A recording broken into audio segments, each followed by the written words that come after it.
Good morning po sa lahat. Isa pang muli yugto ng ating daily Bible blessings. Pamagat po ng ating alayong umaga ay huwag maging adik. Huwag maging adik. Isa pa nakalungkot po na trahedya sa ating panahon ngayon ay ang drug addiction. Nakalungkot po kung meron tayong kapamilya, o mga sa buhay o kamag-anak na drug addict. At nakakatakot naman kung meron tayong kapitbahay na alam natin ay isang drug addict. May alam niyo minamahal na hindi lamang droga o drugs ang maaring maka-addict sa atin. O tayo maring maging addict po ng sugal, addict ng sex, addict ng social media, o addict ng palabas sa TV. Tayo maring maging addict sa trabaho, addict sa sports. Yung po sabi rito ni Pablo, ukol dito sa 1 Corintios 6:12, sabi niya, may magkasabi, malaya ako makagagawa ng kahit ano, ngunit ang sagot ko naman ay hindi lahat ng bagay ay nakakabuti.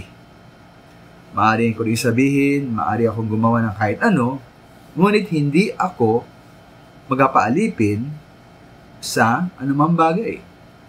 Ibig sabihin mo minamahal, maaari ang isang bagay hindi tahasang kasalanan o tahasang masama. Ngunit po hindi dapat tayong paalipin sa anumang bagay. Huwag tayo maging adik. Bilang isa ng mga minamahal, hindi dapat tayo makontrol na anumang bagay. Lalo kung makakasama sa atin.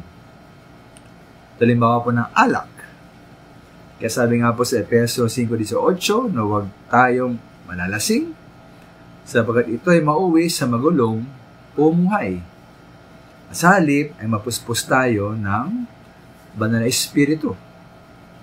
Sabi rin po sa Kawikaan 21 na ang alak ay nagpapababa sa dangal ng isang tao at isang kamangmangan ang magpakalulong dito. Kamangmangan ang maadik sa alak. Sa halip po dapat meron tayong disiplina sa ating sarili. O tawag na self-control. Pag-ipigil sa sarili. Ay nga po sa 1 Pedro 1:13, maging mapagpigil tayo. Ay po si 2 Timoteo 1:7, tayo ay binigyan ng espiritu, ng kapangyarihan, pag-ibig, at pag-ipigil sa sarili. Minsan minamahal, parang hindi ba natin mapigil ang ating sarili? Tayo po ba'y naging addict na sa isang bagay sa ating buhay? Salamat po.